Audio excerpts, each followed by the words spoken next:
Hello বন্ধুরা, আজকে আমি চলে এসেছি রিষড়ার বইমেলাতে।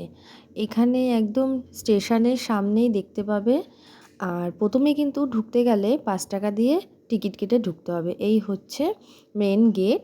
আর যেটা হচ্ছে সবথেকে মেন গেট, আমি ঢুকে গেছি। মেন গেট দিয়ে প্রবেশ করে এখানে কিন্তু প্রচুর দোকান বসেছে, প্রচুর মেলা বসেছে। আর যেটা হচ্ছে সবথেকে বড় স্টেডিয়াম হয়েছে, এখানে প্রচুর বইয়ের দোকান আছে। যেহেতু বইমেলা, বইয়ের সাথে অনেক কিছু আছে, যেটা অন্য জায়গায় দেখেছিলাম সেখানের থেকে এখানে অনেকটাই ভালো লাগলো। আর এখানে কিন্তু স্টেডিয়ামের ভেতরে প্রোগ্রাম চলছে। প্রোগ্রামটা বেশ জাঁকজমক হয়েছে। আমার আসার আগেই একটা নাচের প্রোগ্রাম হয়ে গেছে, আমার একটু যেতে দেরি হয়েছে।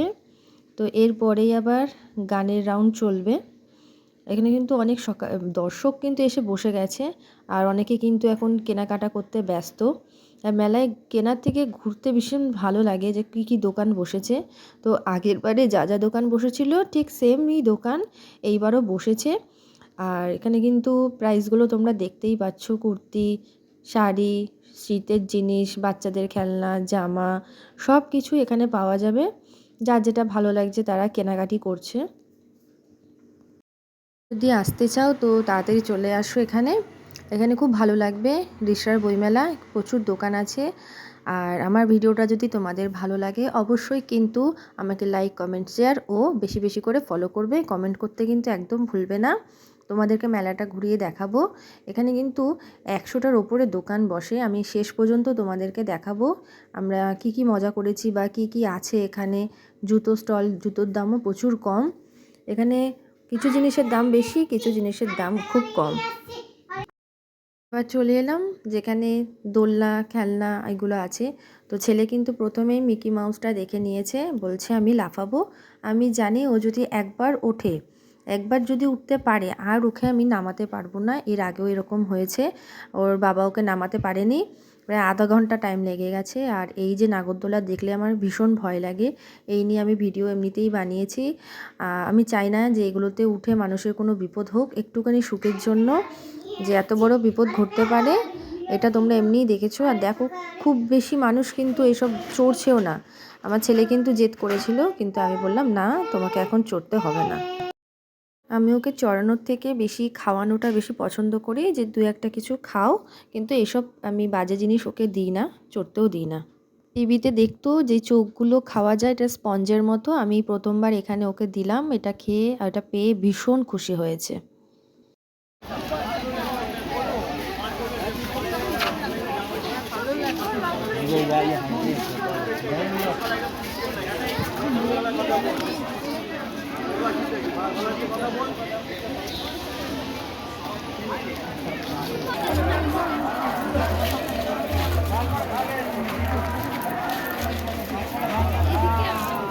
এদিকে আরো বেশি গন্ধ, কি গন্ধ এখানটাতে।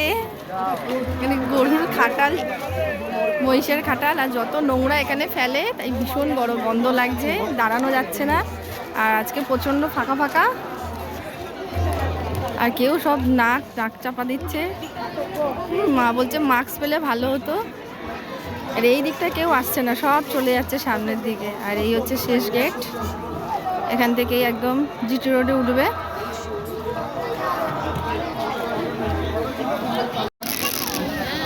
কি সুন্দর দেখো না এটা, ওগুলো পেতলের নাকি না কিছু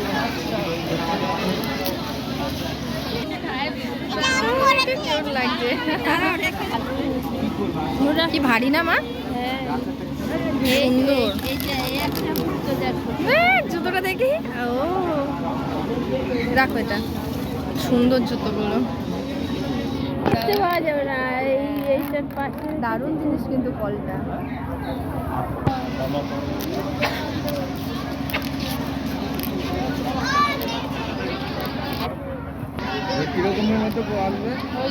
কি সুন্দর জাহাজটা, সব পেতল না এগুলো। আর ওই যে হুক্কা জাহাজ,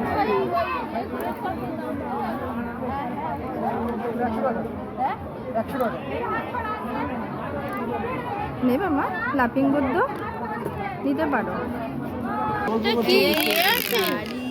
হ্যাঁ মোটর গাড়ি হ্যাঁ মা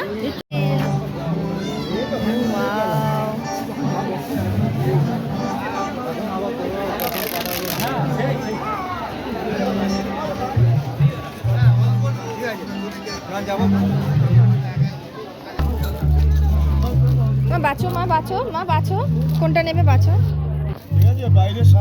ভালো 6.50 দিচ্ছে কাপগুলো একটা ঝুড়ি দিন তো কাকু একটা ঝুড়ি দিন দিচ্ছে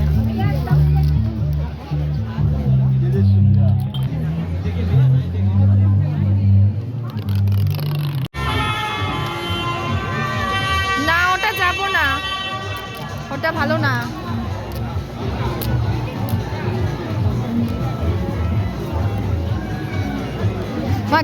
ছেলেদের এগুলো দেখো না শান্তিনিকেতন গেলে এগুলো পড়ানো যাবে পাওয়া যাবে ওখান থেকে আছে ছেলেটা না না আছে ছাড়ো আছে ফায়ার পানটা কোথায় ফায়ার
चुनरी में दागी छुपाऊं कैसे लगा चुनरी में दागी छुपाऊं कैसे कर जाऊं कैसे लगा चुनरी में दागी छुपाऊं कैसे लगा चुनरी में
অপেক্ষা করছেন আপনাদের আজকের অন্যতম শিল্পী বাউল বাসুদেব।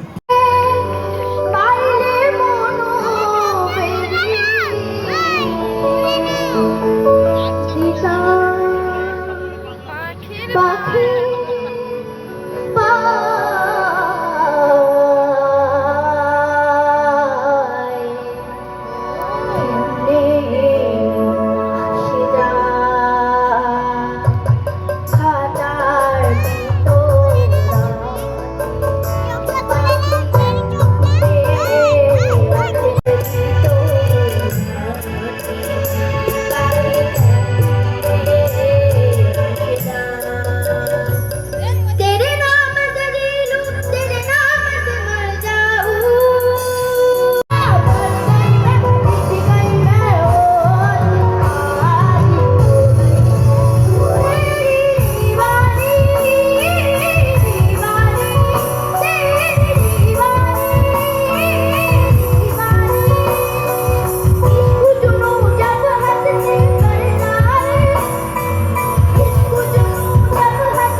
হ্যালো, দারুণ আগামী দিনের বেঙ্গল চ্যাম্পিয়ন এতক্ষণ আপনাদের সামনে সঙ্গীত পরিবেশন করলো।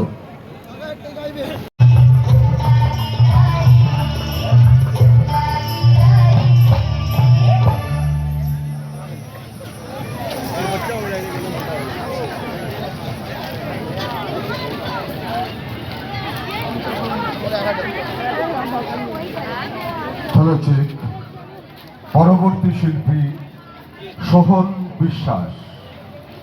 সোহন বিশ্বাসকে আমরা মঞ্চে ডেকে নিচ্ছি সঙ্গীত পরিবেশনের জন্য। সোহন বিশ্বাস।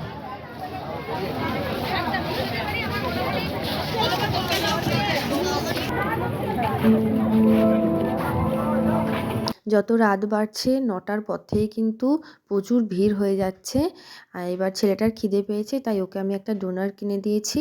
আর এখানে বাহির লেখা আছে, মানে এর ভেতরে কিন্তু অনেক খাবারের দোকান, তো যেটা কোনোভাবে আমার কাছ দিয়ে ডিলিট হয়ে গেছে, দেখাতে পারিনি। তো এই হচ্ছে, বাইরেটাও কিন্তু প্রচুর ভিড়। যখন কোনো বড় প্রোগ্রাম হয় তখন কিন্তু আটকে দেয়, তখন আর যেতে দেয় না। তো এখানেও কেনাকাটা করছে, ভালো লাগলে লাইক করবে।